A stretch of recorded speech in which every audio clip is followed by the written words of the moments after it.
Tonight, we delve into one of the most perilous possibilities in all of Tolkien's realm.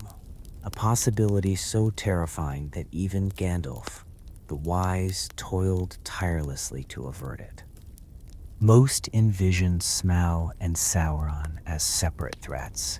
One, a mighty dragon, the other, a dark lord. But what if events had taken a different turn? What if the greatest dragon of the Third Age had not stayed hidden beneath his mountain of riches? What if he had forged an alliance with Mordor? Tonight, we tread that path, a path where the lonely mountain becomes a bastion of darkness, where dragonfire engulfs the northern kingdoms, where Gondor confronts an unmatched foe, and where the fate of Middle-earth teeters on a battle untold in Tolkien's original tale. So, before we embark on this journey, take a moment to like the video and subscribe if you relish tranquil journeys through Middle-earth. And do share in the comments where you're tuning in from tonight. Now, dim the lights, get cozy, hear the faint rustle of wings crossing a moonlit sky, and join me in imagining a world where Smaug the Golden makes a different choice. Our story unfolds beneath the lonely mountain, deep beneath halls once hewn by dwarven hands, deep beneath endless mounds of gold, deep beneath centuries of silence. Smaug slumbers, or seems to. The dragon lies atop his vast treasure hoard. Coins glimmer in the dim light. Jewels sparkle like captive stars. The mountain itself seems to breathe around him. Few creatures in Middle-earth evoke greater dread. His scales are nearly impenetrable. His fire can liquefy stone. His cunning rivals that of kings and wizards. For decades, he has ruled Erebor alone, content, untouched, unchallenged. Yet, far away, another power is on the rise. In Mordor, Sauron gathers strength. The Dark Lord's minions move across Middle-earth. Spies traverse hidden paths. Messengers bear secrets. And among those secrets lies a stark realization. Smaug signifies opportunity.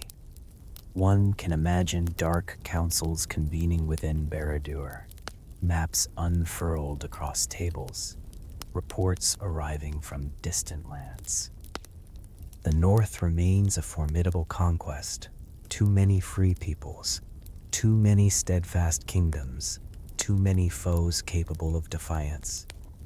But one dragon could alter everything. One dragon could incinerate cities, decimate armies, sever alliances. The prospect is irresistible. Thus, a message is dispatched, not openly, not recklessly. No ordinary envoy approaches a dragon. Sauron's servants grasp the peril. Instead, they send whispers, rumors, promises, the notion of a partnership. The notion that two mighty powers might reap mutual gains. Initially, Smaug disregards such notions. Why should he concern himself with Sauron? One imagines the dragon pondering the matter while reclining upon his treasure. Gold surrounds him. No foe menaces him. No kingdom dares challenge him. He already possesses all he covets. Or so he thinks. Yet, dragons are inquisitive beings, proud beings, ambitious beings, and perhaps most importantly, beings who loathe the concept of equals. The suggestion itself begins to work upon his thoughts, not out of a desire for camaraderie, but out of curiosity as to why Sauron considers himself worthy of offering terms. The question lingers. The mountain remains silent.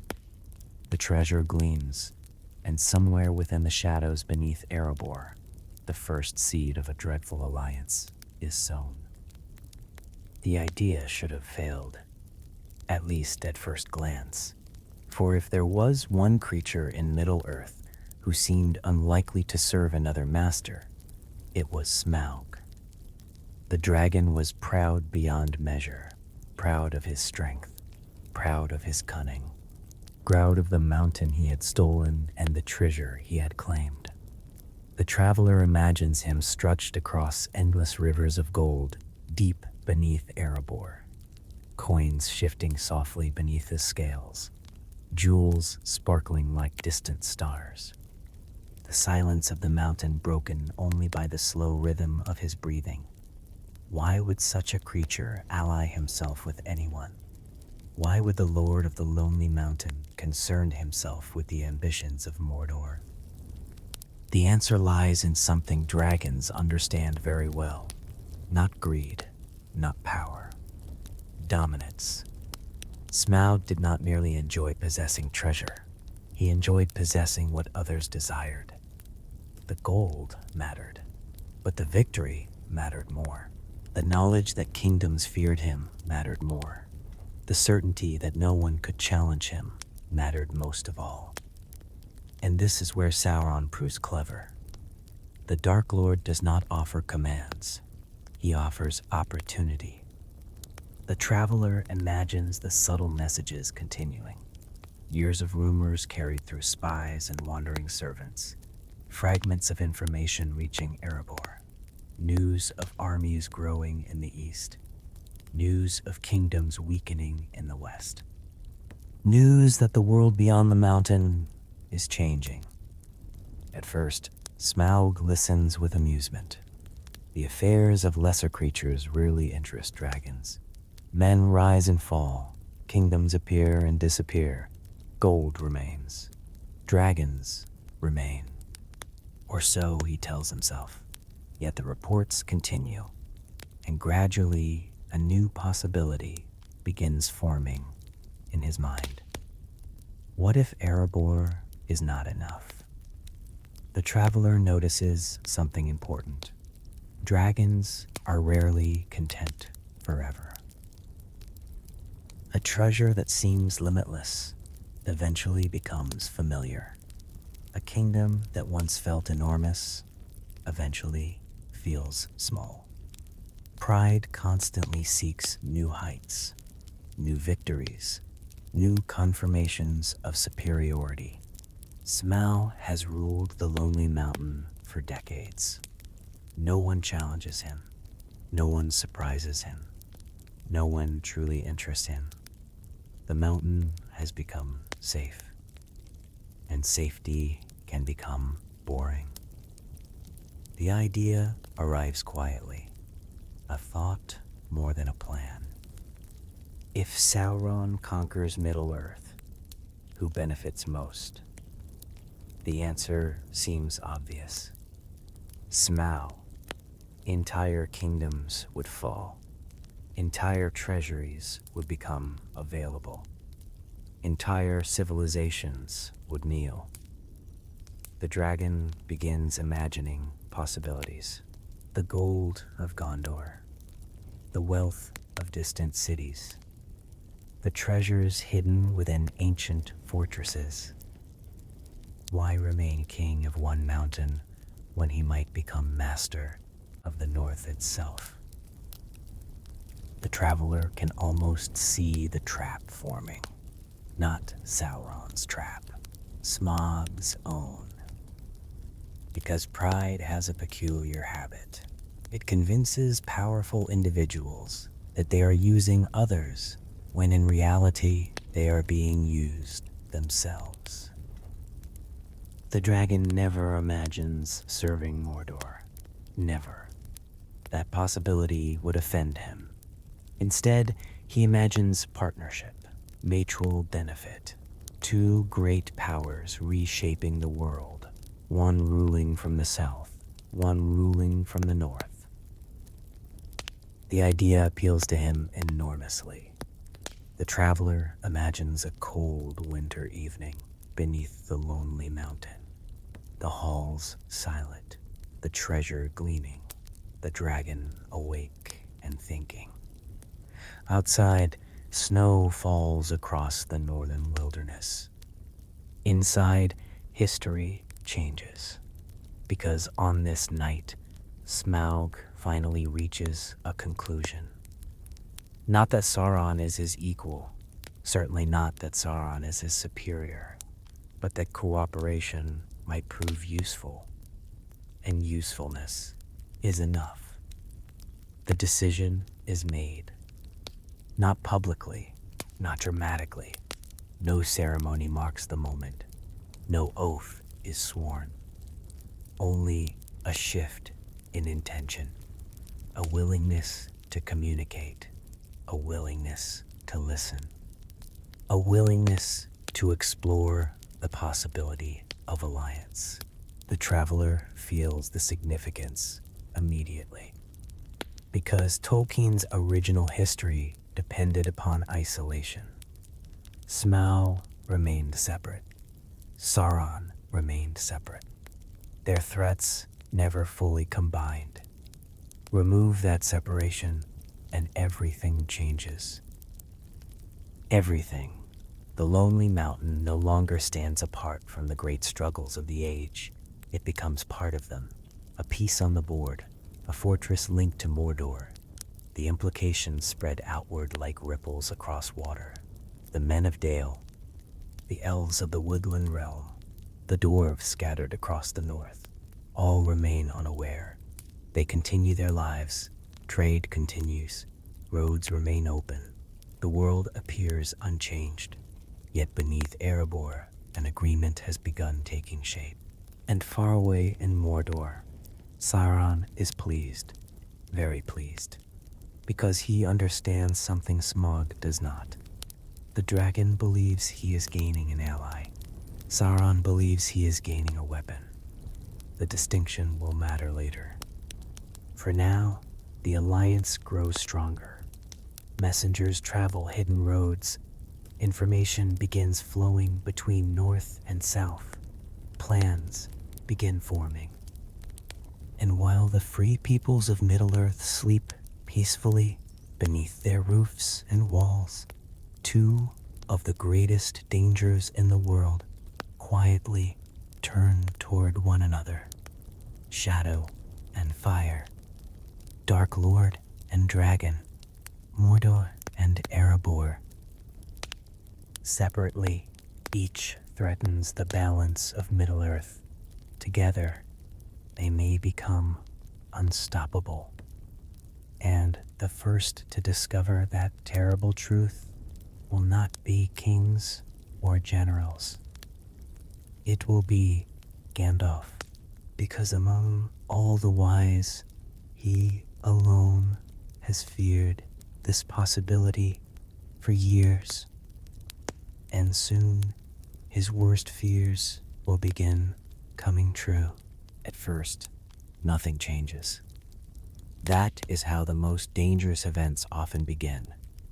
Not with armies marching, not with banners rising, not with declarations of war. Only silence. The traveler looks upon the lonely mountain during those first years of alliance. The mountain remains exactly as it always has. Snow crowns its peak. The great gates remain shut. The halls beneath remain dark. Travelers passing through the north notice nothing unusual. The roads continue carrying merchants. The forests remain quiet. The kingdoms of men and elves continue their ordinary lives. Yet, beneath the mountain, plans are taking shape. The alliance between Smaug and Sauron remains secret, for now, and secrecy serves both parties well. Sauron understands patience. Smaug understands advantage. Neither wishes to reveal their intentions before the proper moment. The traveler imagines dark riders arriving at hidden locations near Erebor, not entering the mountain itself. Few would dare. Instead, they leave messages, maps, reports, information gathered from across Middle-earth. The dragon becomes increasingly interested, not because he cares about politics, because information is useful. Information reveals weakness. Information reveals opportunity. Information reveals treasure. And every report from Mordor speaks of opportunities beyond counting. The men of Dale remain unaware. This is perhaps a greatest tragedy. In Tolkien's original history, Dale eventually rises again. Its people rebuild. Trade flourishes. Life returns to the north. In this alternate world, those hopes begin fading before they are even born. Because Smaug is no longer merely sleeping atop gold. He is watching, planning, preparing. The traveler imagines the dragon spending more time near the upper halls of Erebor, looking west, looking south, looking beyond the mountain. The world no longer feels distant. It feels available, conquerable. The alliance changes him. Not through magic, through ambition. For decades, he has ruled one mountain. Now he begins imagining an empire. And once that thought enters his mind, it refuses to leave. Meanwhile, Sauron's influence spreads steadily. The Dark Lord never requests immediate action. He is too intelligent for that. Instead, he allows Smaug's own desires to grow. A dragon who chooses conquest is far more useful than a dragon ordered into it. The traveler notices the elegance of the strategy. Sauron never needs to control Smaug. He only needs to encourage tendencies already present. Greed, pride, the hunger for dominance. The dragon supplies the rest himself. Years pass. The north grows increasingly dangerous. Strange creatures begin appearing near old roads. Bands of orcs move more freely than before. Hidden strongholds emerge among distant hills. Most observers assume these events are unrelated. Only a few notice the pattern. Only a few realize that the influence of Mordor now stretches much farther north than ever before. And at the center of it all stands Erebor. The lonely mountain slowly transforms. Not physically, not yet. Its halls remain filled with treasure. Its gates remain closed. Its appearance remains unchanged. But its purpose is changing. The traveler imagines maps spread across stone floors beneath the mountain, reports arriving from distant lands, messengers coming and going beneath the shadow of the dragon. Erebor is becoming something it was never meant to be, a military fortress, a strategic center, a northern stronghold linked to Mordor itself. The implications are enormous. The traveler pauses to consider the geography. Erebor controls key routes across the north, routes connecting distant regions, routes vital for trade and communication. If those routes fall under hostile control, entire kingdoms become isolated. Entire peoples become vulnerable. And that is exactly what begins happening. Merchants disappear. Travel grows dangerous. Rumors spread. Fear follows. The men of Dale grow uneasy. The elves of the woodland realm become increasingly cautious. Yet no one fully understands the scale of the threat. Not yet, because Smaug still waits. The dragon knows his greatest advantage: fear. The uncertainty of not knowing when he will strike. Every year he remains inactive, legends grow larger. Stories become darker. his reputation becomes even more terrifying. And so he waits, patiently, watching, preparing. The traveler imagines nights beneath the lonely mountain, the wind sweeping across frozen plains, stars shining above silent forests, and deep beneath the earth, a dragon contemplating conquest. The image feels wrong somehow, because dragons were never meant to build kingdoms. They destroy them. Yet this alliance has created something unprecedented. A dragon with strategic goals. A dragon supported by Mordor. A dragon thinking beyond treasure. And that combination may prove catastrophic. Far away, Gandalf begins noticing signs. Small signs at first, scattered reports, unusual movements, patterns hidden within seemingly unrelated events. The Grey Wizard has always worried about Smaug, always feared what might happen if the dragon became involved in larger conflicts. Now that fear begins growing stronger, because the evidence points toward a possibility too terrible to ignore. The dragon is no longer merely a threat sleeping beneath a mountain. He is becoming part of Sauron's war. And if that process continues, the first victims will not be distant kingdoms. They will be the lands closest to Erebor. The lands of Dale, the woodland realm, the free peoples of the north. For the age of waiting is ending. The age of fire is about to begin. The first attack comes without warning, not because warnings do not exist. There are always warnings.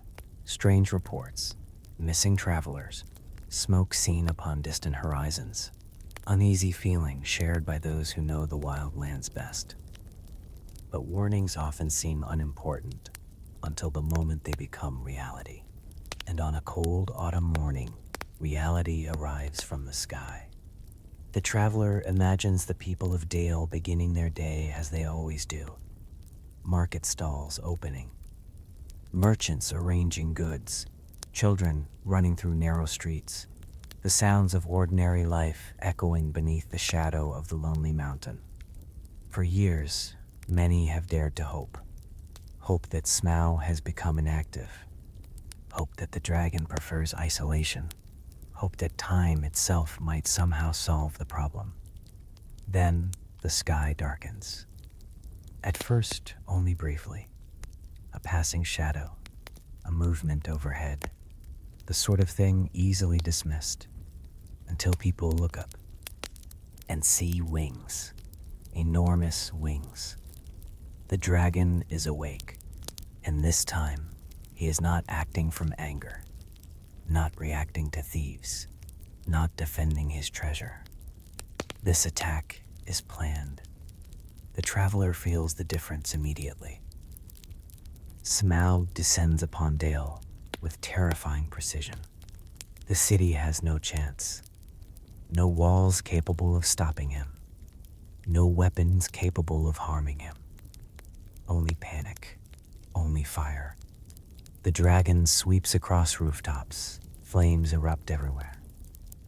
Buildings collapse beneath heat and destruction. The streets become rivers of smoke and chaos. The people flee. Those who can. Others never escape. The attack lasts less than an hour. That is all it takes. Years of work, years of rebuilding. Years of hope, gone. The traveler imagines the silence afterward. Smoke rising into a gray sky, burning timbers collapsing into ash, the dragon circling high above the ruins before turning away. Not because he is finished, because he has a schedule.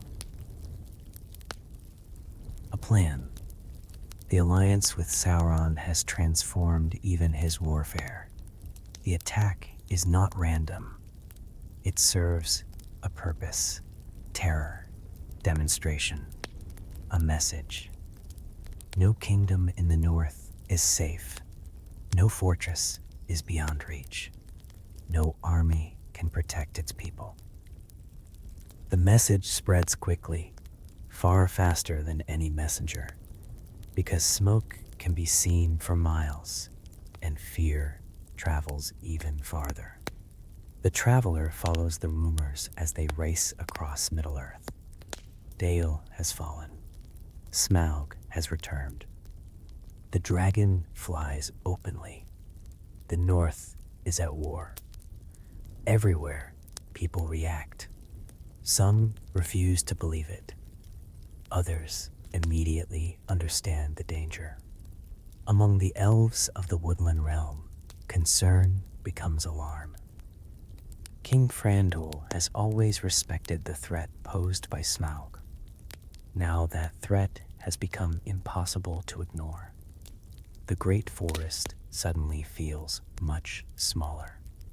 The trees offer protection against many enemies, not against a dragon. The traveler imagines watchmen standing high among the forest borders, scanning the skies, listening for distant wings, waiting, because everyone knows what comes next. If Dale can burn, so can they. And sure enough, the dragon returns, days later. Perhaps weeks. The exact timing matters little. Only the inevitability matters.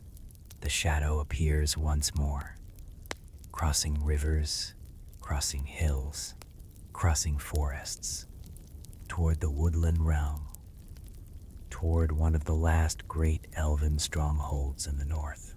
The traveler notices how different this attack feels. Unlike Dale, the woodland realm possesses advantages. The elves are prepared, alert, disciplined. Archers gather beneath the trees. Scouts report every movement. Defenses stand ready. Yet, none of that truly solves the central problem. How does one stop a dragon? Especially this dragon. Especially Smaug.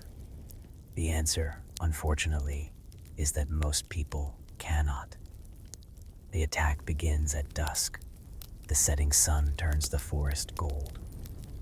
For a brief moment, the dragon seems almost beautiful, a vast shape crossing the horizon. Then comes fire. The traveler imagines entire sections of forest igniting simultaneously, ancient trees burning, smoke rising into the evening sky, animals fleeing through the undergrowth, the woodland realm fighting desperately to contain destruction spreading in every direction. The dragon never lands, never risks direct confrontation. He strikes from above, always moving, always beyond reach, exactly as Sauron advised. The strategy proves devastating. By midnight, much of the outer forest burns. The elven kingdom survives. Barely. But survival feels hollow. The message has been delivered. The north belongs to fear now. The traveler pauses to consider the consequences. In Tolkien's original history, the free peoples of the north eventually contribute enormously to resisting Sauron. Their survival matters.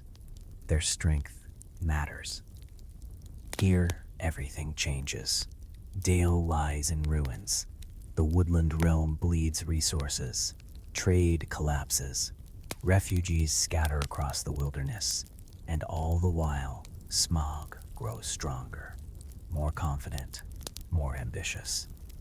The alliance is working, exactly as Sauron hoped. Far away in Mordor, dark plans accelerate. The north no longer threatens the Dark Lord's flank. The kingdoms that might have resisted him are consumed by survival. Their attention turns inward. Their strength weakens. The traveler imagines Gandalf receiving the news. The ruined cities, the burning forests, The growing partnership between dragon and Dark Lord, a fear he has carried for years, suddenly becomes reality. And perhaps the worst part is this: the disaster is only beginning. Because if Smaug can destroy Dale, if he can cripple the woodland realm, then nothing prevents him from flying farther south, toward stronger kingdoms, toward richer cities, toward targets whose fall could change the entire fate of Middle-earth.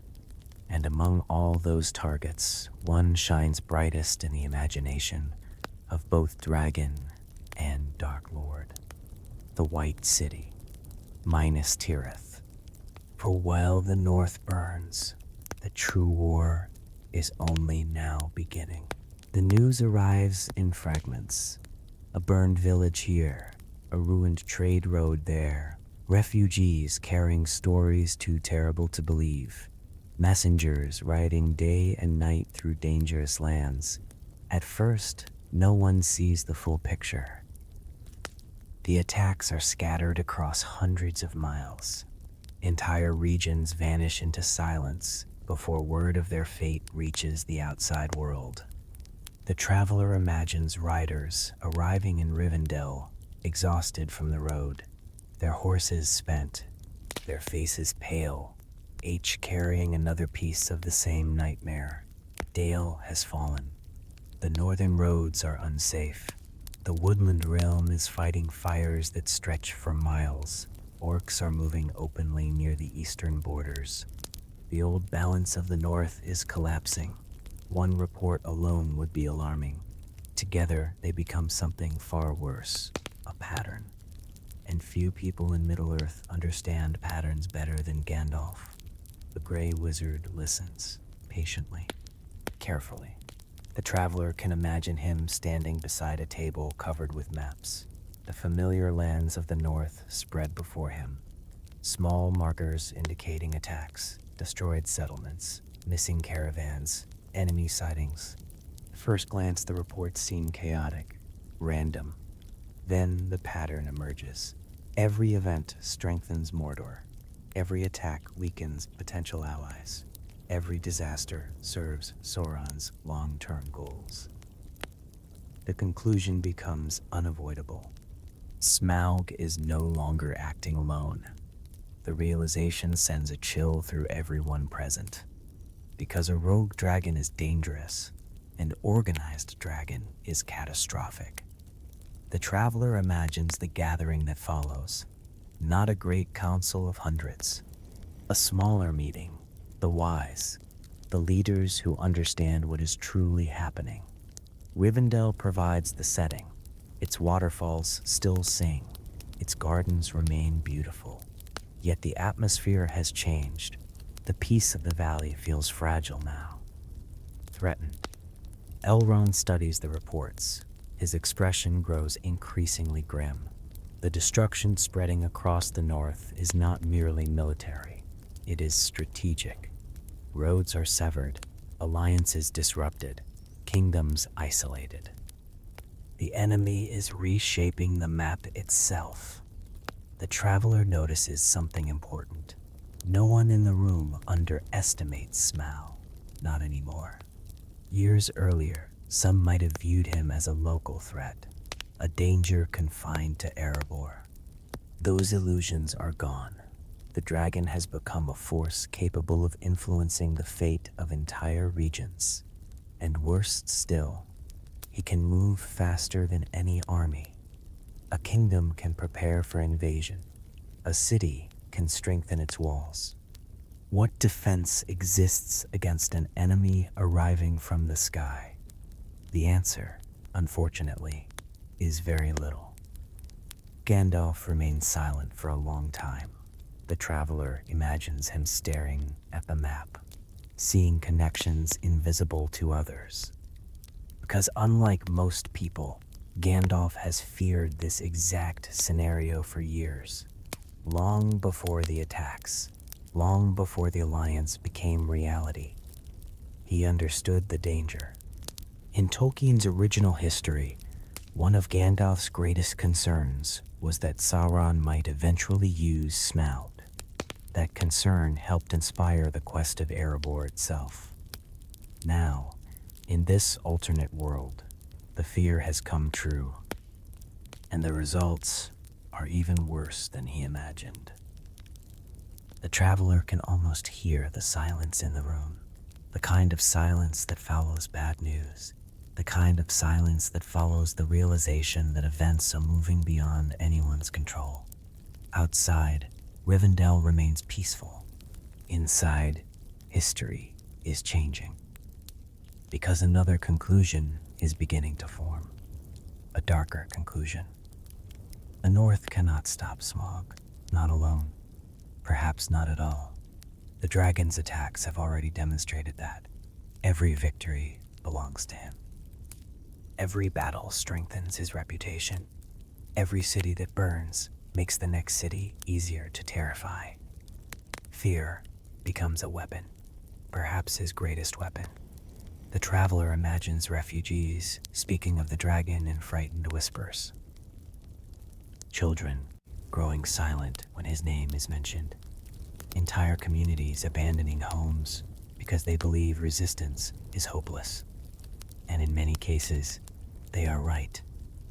Hope is becoming difficult to maintain. Yet hope remains, barely. Because the wise understand something Smaug does not. The free peoples of Middle-earth have survived impossible odds before. Morgoth once seemed unstoppable. He fell. Sauron himself has been defeated. More than once. History contains lessons, even dark histories.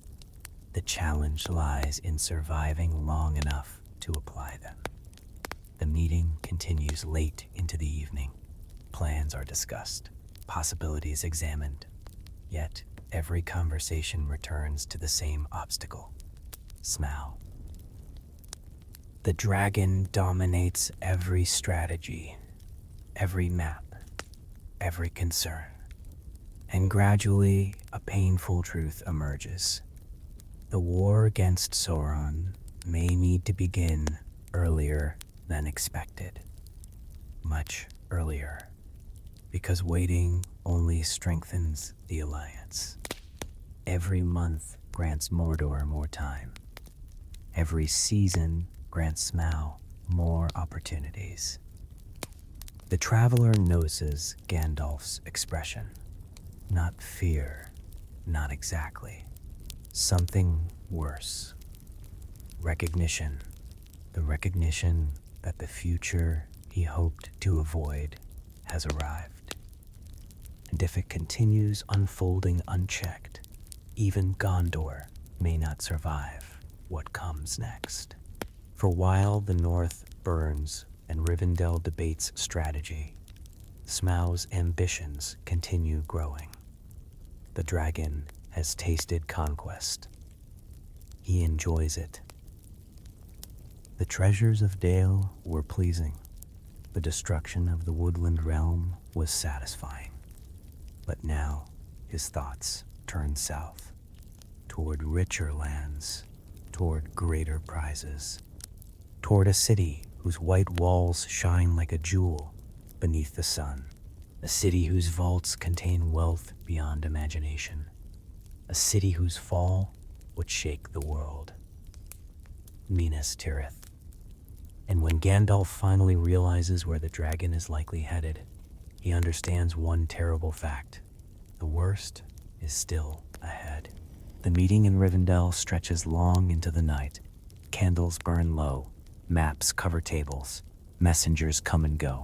Outside, the waters of the Gruin continue flowing peacefully through the valley.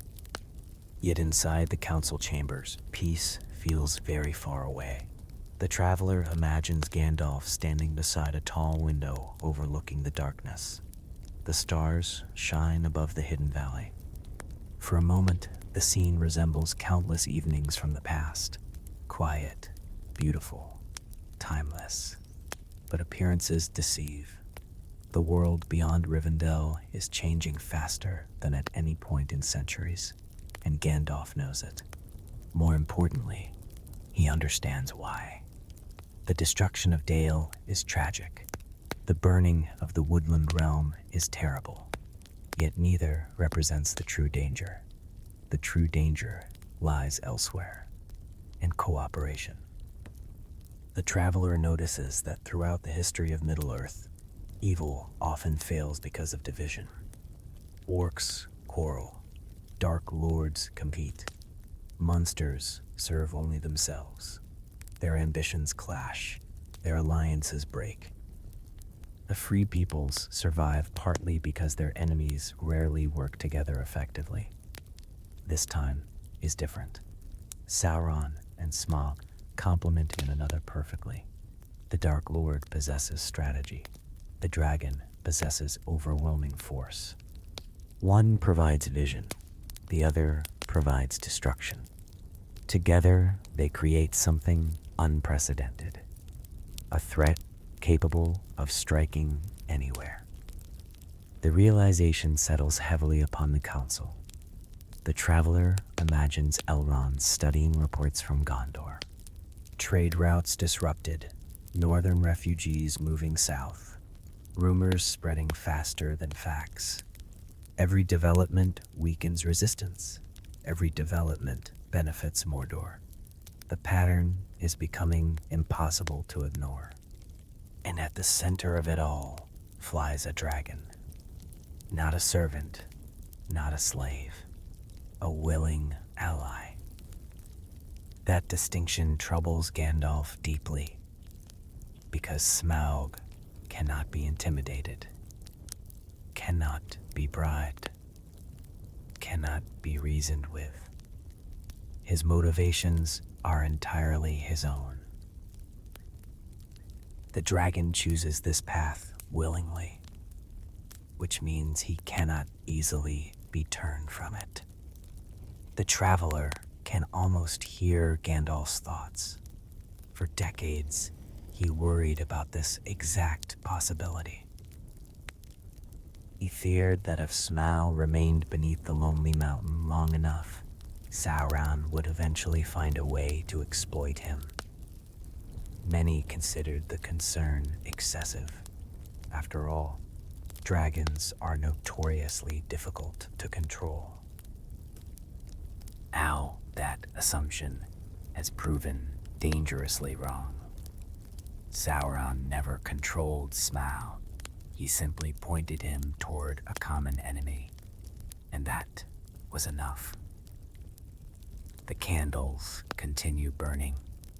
The night grows deeper. One by one, the members of the council arrive at the same conclusion. The war has already begun. Not officially, not openly, but strategically. The opening moves are underway. The North has been weakened. The free peoples have been divided. Fear spreads faster than armies, all according to plan. The traveler imagines Gandalf returning to the map once more, his finger tracing routes across Middle-earth.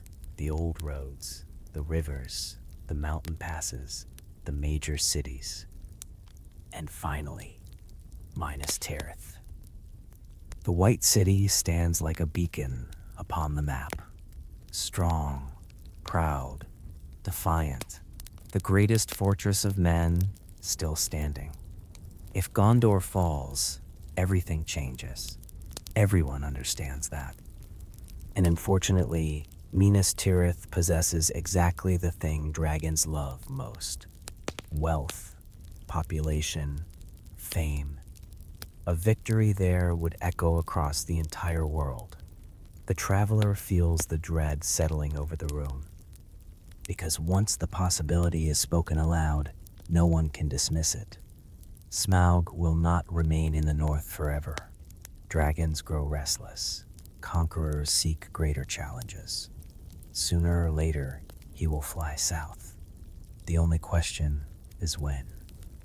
And when that day comes, no wall in Middle-earth has ever faced an enemy quite like him. The White City was built to resist armies, not dragons. The distinction matters a great deal. Outside, dawn begins approaching. The stars slowly fade. The eastern horizon grows pale. Yet the arrival of morning brings little comfort. The council has reached no easy solution, no hidden weapon, no miraculous strategy, only understanding. A clear and painful understanding of what lies ahead. The traveler notices Gandalf's expression as the meeting finally ends. Not despair, never despair.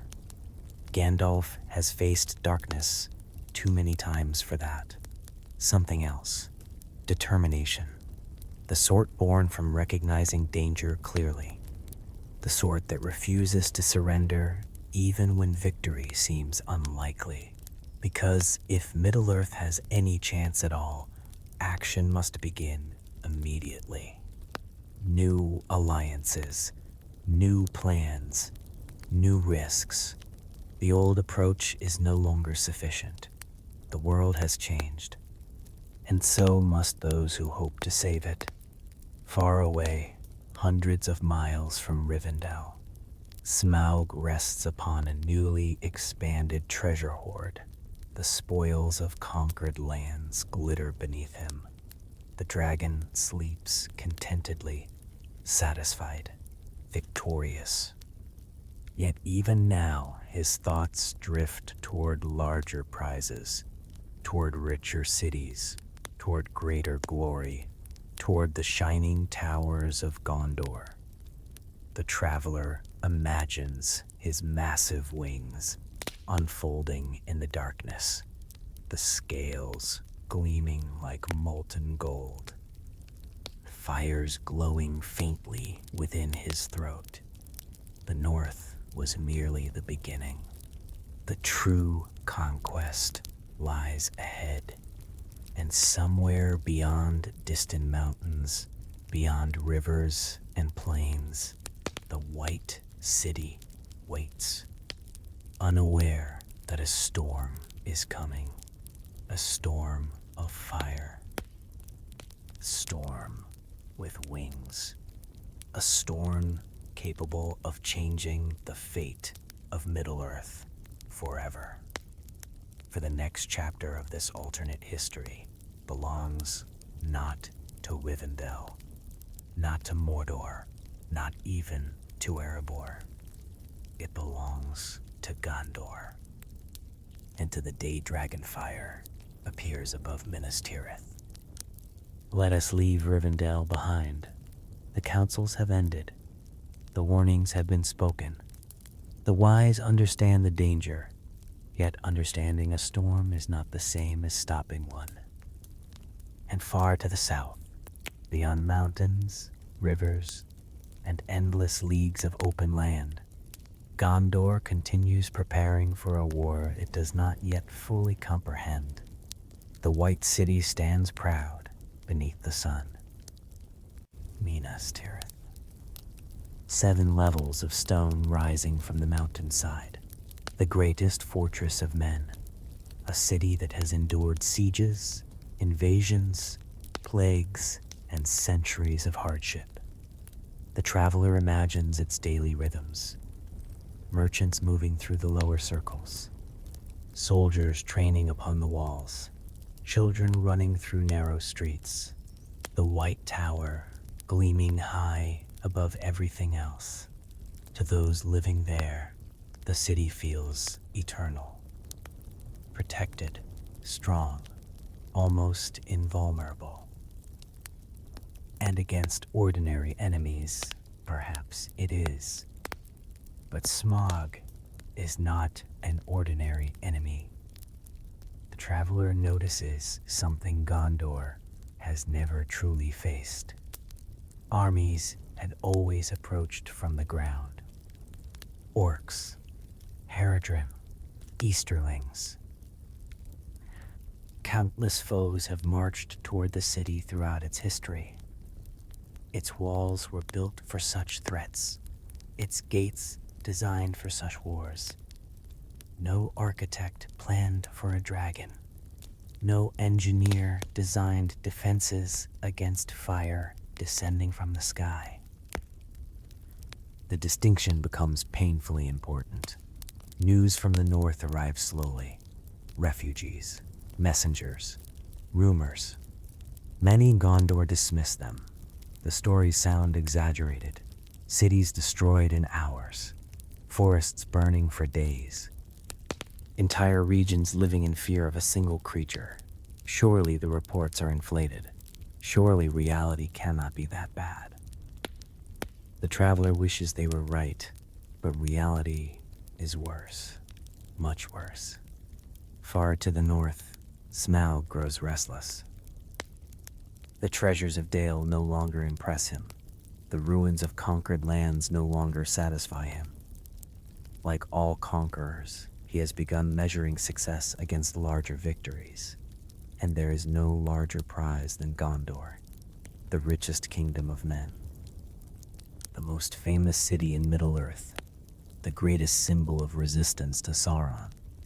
Destroying Minas Tirith would be more than a military victory. It would be a statement, a declaration that no power remains beyond the reach of shadow and fire. The traveler imagines the day the dragon departs, a dark shape emerging from Erebor, massive wings spreading against the morning sky, the earth trembling as he launches himself into the air. The journey south begins. Villages see him pass overhead. Travelers stare upward in disbelief. Messengers ride desperately ahead of the news. Yet no horse can outrun a dragon. No warning can travel fast enough. For days, Smaug crosses Middle-earth. Mountains pass beneath him. Forests become distant patches of green. Rivers glitter like silver threads far below. The world shrinks beneath his shadow. And with every mile, Gondor grows closer. The traveler imagines the first sighting, a lookout standing upon the walls of Minas Tirith, a clear afternoon, the sky bright and calm. Then a distant shape appears near the horizon. At first, it resembles a bird, then a cloud, and something else entirely, something impossible. The alarm spreads slowly, confusion first, then concern, then panic, because as the shape approaches, its size becomes apparent. Its wings, its scales, its terrible majesty. A dragon, not a tale, not a legend, a real dragon flying toward the White City.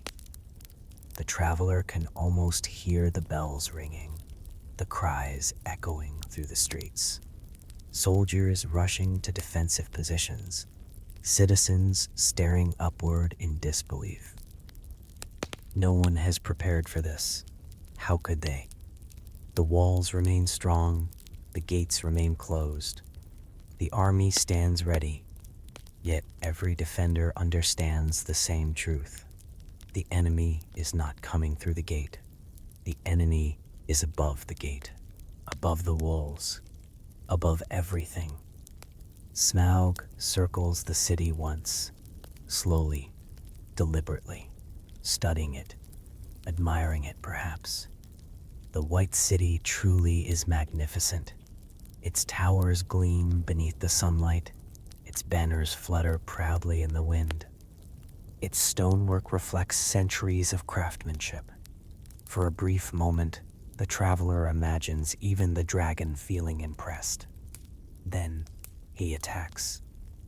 The first blast of fire strikes the outer levels. The effect is immediate. Roofs ignite. Smoke rises. Chaos erupts. The city has faced countless dangers.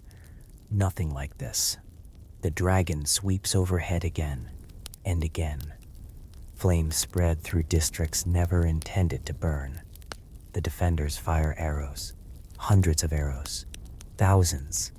Most bounce harmlessly from his scales, others miss entirely. The dragon remains untouchable, a force of nature rather than a creature.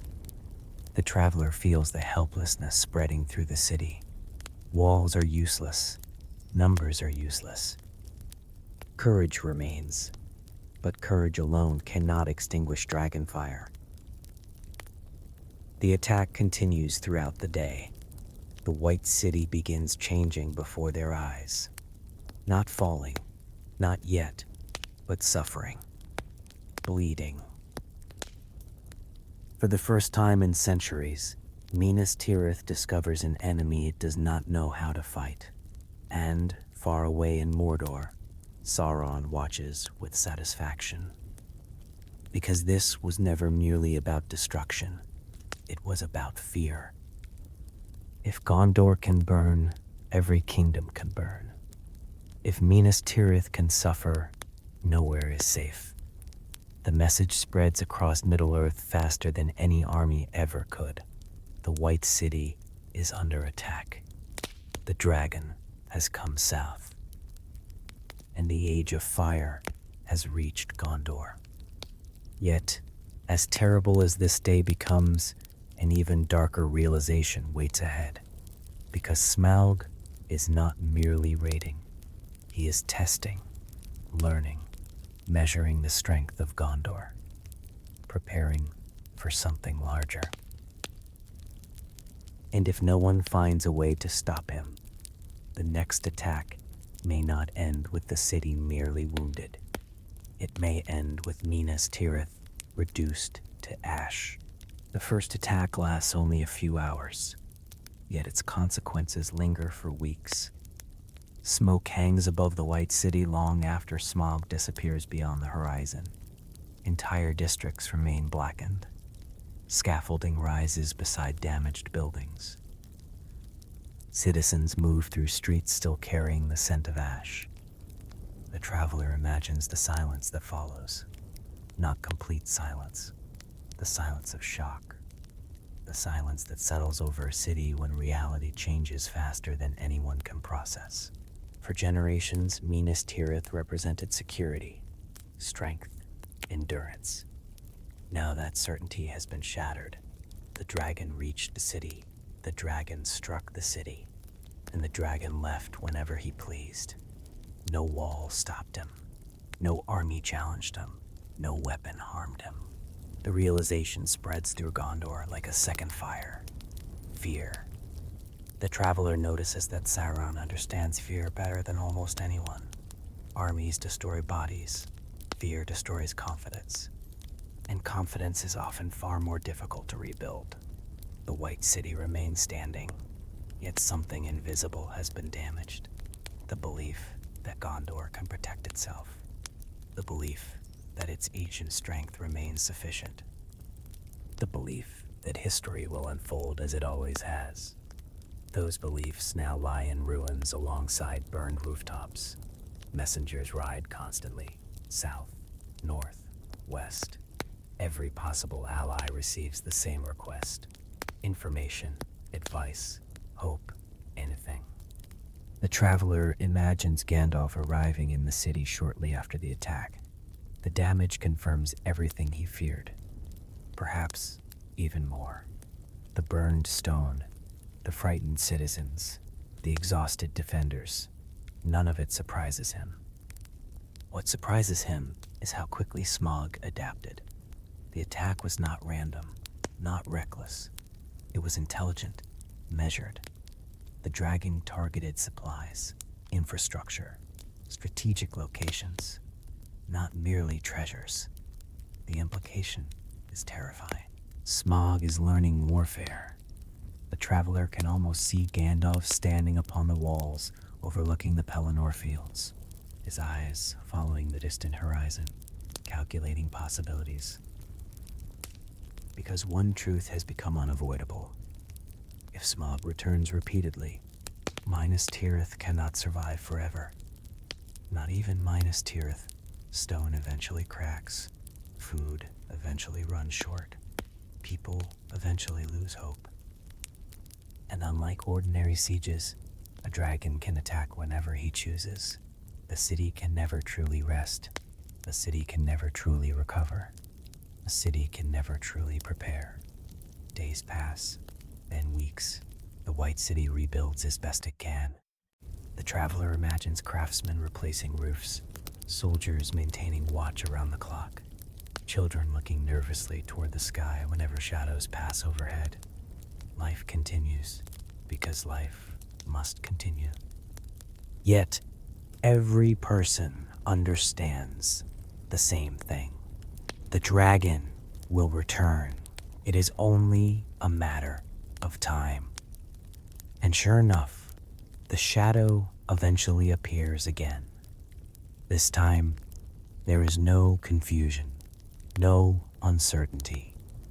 The bells begin ringing immediately.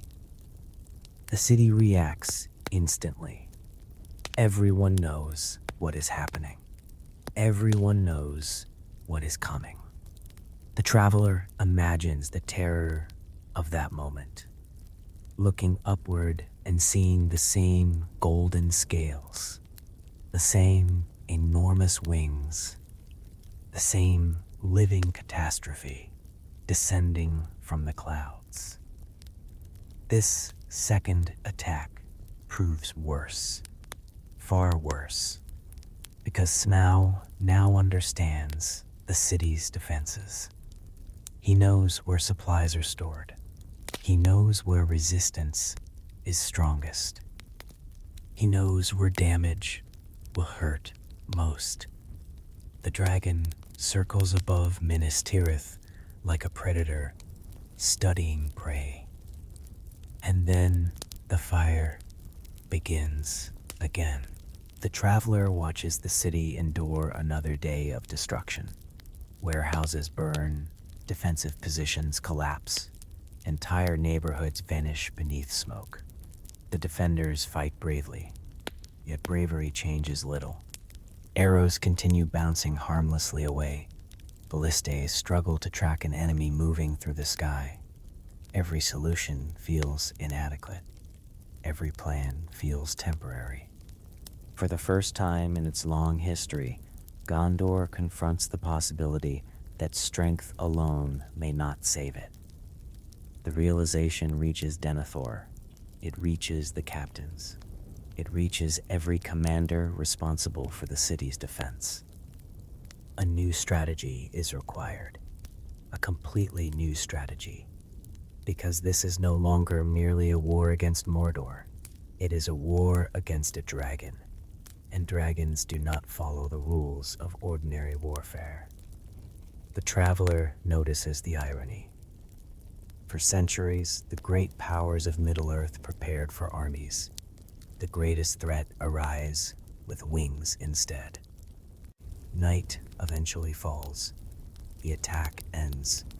Smaug departs once more, not because he is defeated, because he chooses to leave.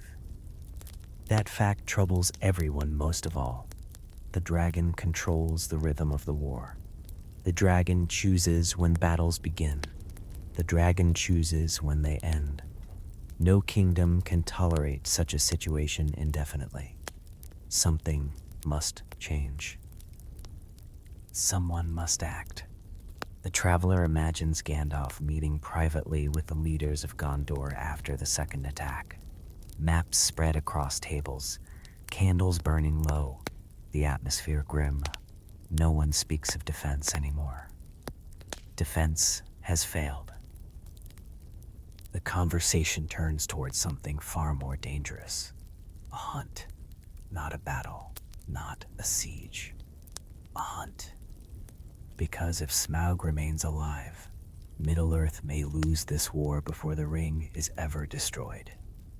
The dragon has become too important, too powerful, too disruptive. The free peoples cannot simply survive him. They must somehow kill him. The problem, of course, is obvious. How does one kill the greatest dragon of the age? The traveler feels the weight of the question settling over the room, because there is no easy answer. No hidden army, no secret weapon, only a desperate possibility.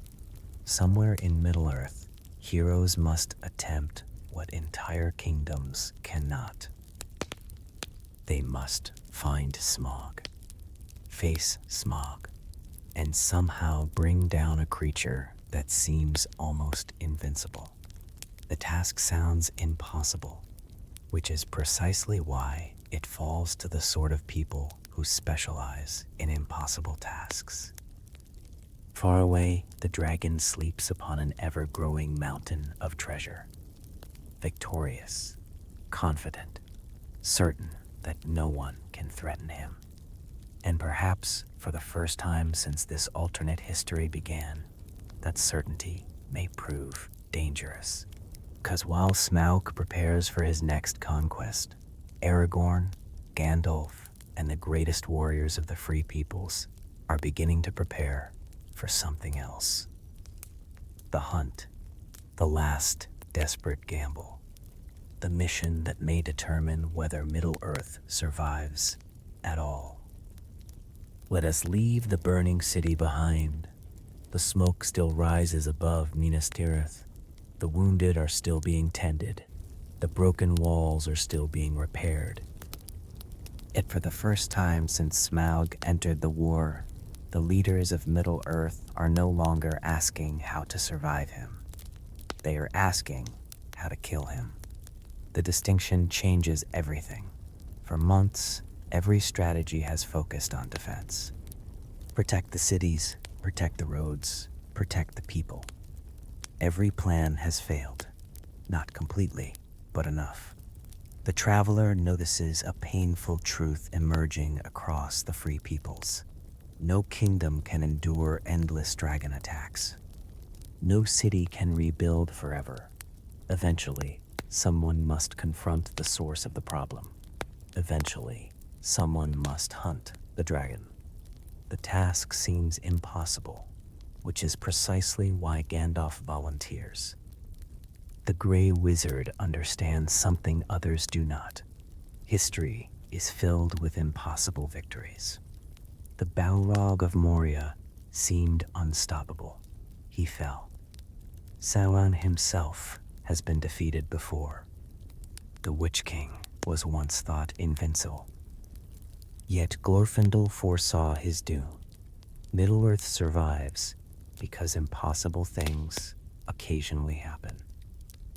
The traveler imagines a gathering in Minas Tirith, smaller than a council, more secretive, a meeting of individuals willing to attempt what armies cannot. Gandalf stands beside a map. Aragorn listens carefully. Captains of Gondor study every available report concerning Smaug. The atmosphere is grim. Yet, beneath the grimness lies determination. At last, they are discussing action, not reaction. The traveler notices Aragorn's role emerging naturally. He has spent years traveling the wild, years tracking enemies across impossible terrain, years surviving where others would fail. If anyone can lead a dangerous hunt through uncertain lands, it is him.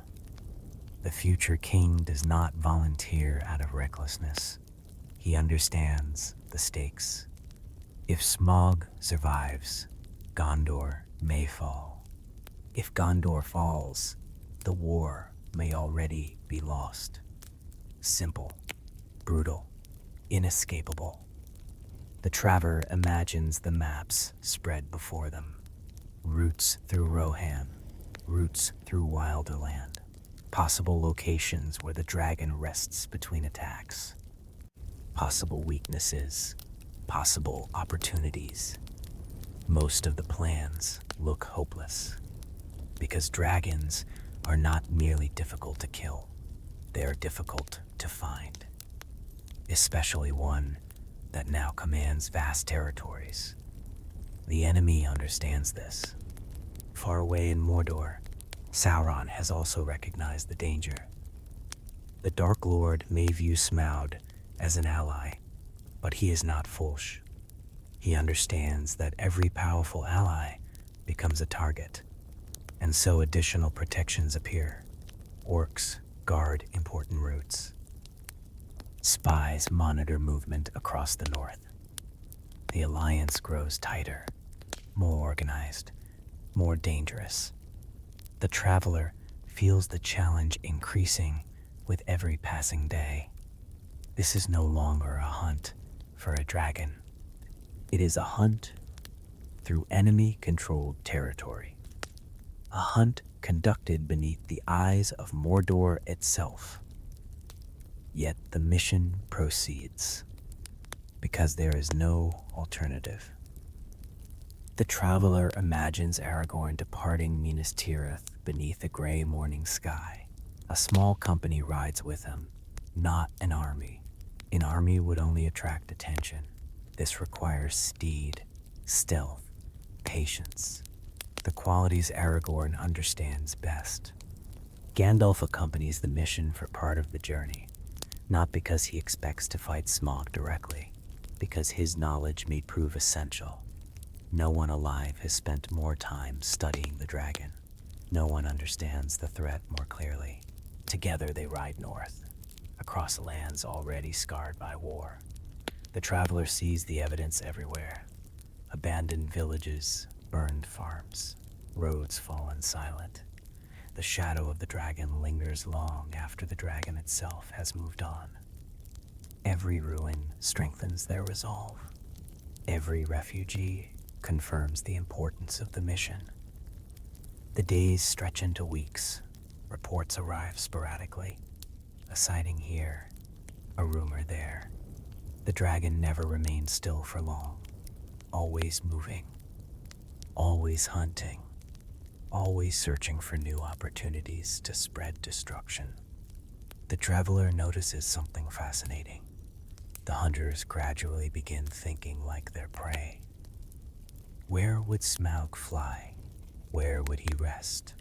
Where would he feel secure? These questions dominate every conversation, because understanding the dragon may be the only path toward defeating him.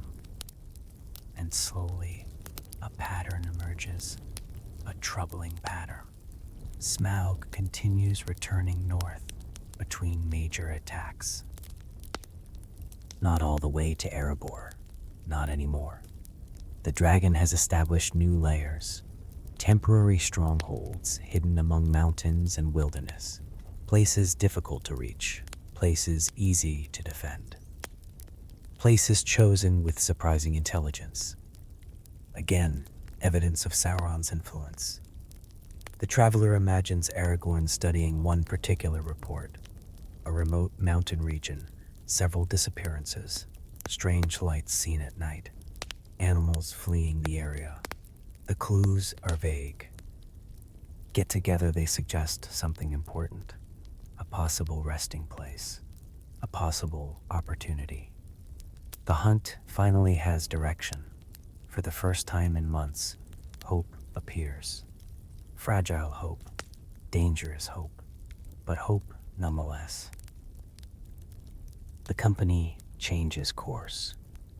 The mountains loom ahead. Cold winds sweep down from the peaks. The landscape grows harsher with every mile. And somewhere among those distant heights, a dragon may be waiting. The traveler feels the tension building, because the hunters are approaching the moment every plan has been leading toward. Not a battle, not yet. The chance to find Smaug, to observe him, to discover whether the impossible might actually be possible.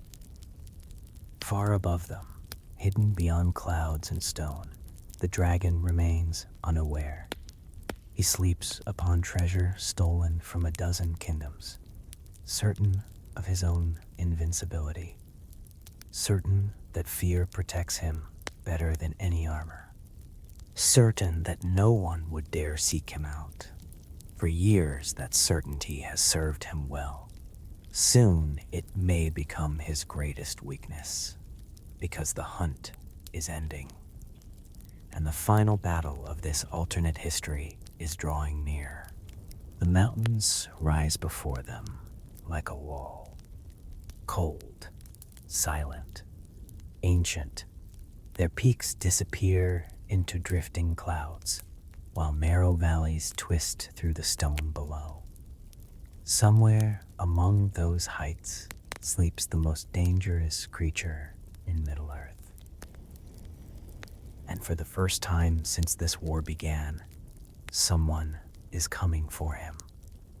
The traveler imagines Aragorn, standing upon a rocky ridge at dawn, the wind pulling at his cloak, the distant mountains glowing beneath the first light of morning. Beside him stands Gandalf. Far below, hidden among valleys and broken stone, lies the place described by frightened travelers and scattered reports. A place where no birds fly, a place where the earth itself seems scorched. A place where treasure glitters beneath the sun. The signs are unmistakable. Smaug is here. For a long moment, no one speaks, because finding the dragon was the easy part. The difficult part begins now. The traveler notices how small the hunters must feel. Entire kingdoms failed to stop Smaug. Entire armies failed to stop him. Yet here they stand. A handful of individuals preparing to challenge a force that has reshaped the war itself. The situation feels absurd, and yet Middle-earth has always depended upon small groups attempting impossible things. The Fellowship, the quest of Erebor, countless other stories. Hope often begins in places where logic says it should not exist. The company spends the day observing, watching, waiting. Patience becomes their greatest weapon. Toward evening, the dragon appears. The traveler imagines the moment, a shadow crossing the mountains, a vast shape emerging from the clouds. The sound of wings echoing across the valleys like distant thunder. Even from miles away, Smaug appears enormous, terrifying, magnificent. The dragon circles once before descending toward a hidden basin among the peaks. Treasure gleams below him. Gold stolen from cities, silver taken from caravans, jewels gathered from countless victims. The horde has become a kingdom unto itself, and at its center lies Smaug, confident, victorious, certain. The traveler notices something. That certainty has grown stronger with every success. No army challenged him. No city stopped him. No enemy truly threatened him. Success has convinced the dragon that he is untouchable. History is filled with powerful individuals destroyed by exactly that belief. Night falls. The hunters make their preparations. The traveler imagines Aragorn studying the dragon's movements, searching for weaknesses, remembering the tale of Bard the bowman, the missing scale, the vulnerable place hidden beneath armor. Could such a weakness still be exploited? No one knows. Yet it remains the only possibility. The alternative is hopeless. The stars emerge overhead. The mountains fall silent. And beneath that silence, the final chapter begins. The traveler imagines Smaug awakening shortly before dawn. The dragon stretches. The treasure shifts beneath him. The sky above remains dark. Everything appears normal. Then the attack begins. Not from armies, not from siege engines, from courage. The kind of courage that appears only when fear is unavoidable. Aragorn and his companions strike first, not to kill, to distract, to draw the dragon into the air, to create opportunity. The plan is dangerous, possibly suicidal, yet it works. The dragon erupts upward in fury. Fire illuminates the darkness. The mountains shake beneath his roar. The traveler feels the scale of the confrontation immediately. This is no ordinary battle. This is Middle-earth itself, fighting for survival. Smaug circles above the peaks, searching, hunting. His rage grows with every passing moment. Because for the first time in years, someone has dared challenge him. The dragon descends. Flames sweep across stone. Entire sections of the mountainside collapse. The hunters scatter. The battle becomes chaos. Yet amid that chaos, a single purpose remains. The weakness, the vulnerable place, the one chance. The traveler imagines Gandalf directing the struggle from below, not commanding, guiding, helping others survive long enough for the opportunity to appear. The Grey Wizard understands the truth. This battle cannot be won through strength, only through timing, only through precision, only through courage. And eventually, the opportunity arrives. For a brief moment, Smaug turns. The vulnerable spot becomes visible, a tiny imperfection upon an otherwise invincible creature. The traveler feels time slowing. Every story has moments like this, moments when entire futures balance upon a single choice, a single action, a single heartbeat. Aragorn acts, not because he knows success is certain, because the chance exists. The strike flies true. The dragon reacts instantly. A roar echoes across the mountains. The sound seems to shake the sky itself. For a moment, nothing happens. Then everything happens. Smaug falters. The traveler imagines the impossible sight. The dragon losing altitude. The dragon struggling. The dragon realizing, perhaps for the first time in centuries, that he is mortal. That realization terrifies him more than any weapon. Fire erupts from his jaws. His wings beat desperately against the air. Yet the wound remains. The weakness has become fatal. The mountains witness something few believed possible. The fall of Smaug the Golden. The dragon crashes among stone and fire. The impact echoes across the valleys. The age of dragonfire ends in a single terrible moment. Silence follows. A profound silence.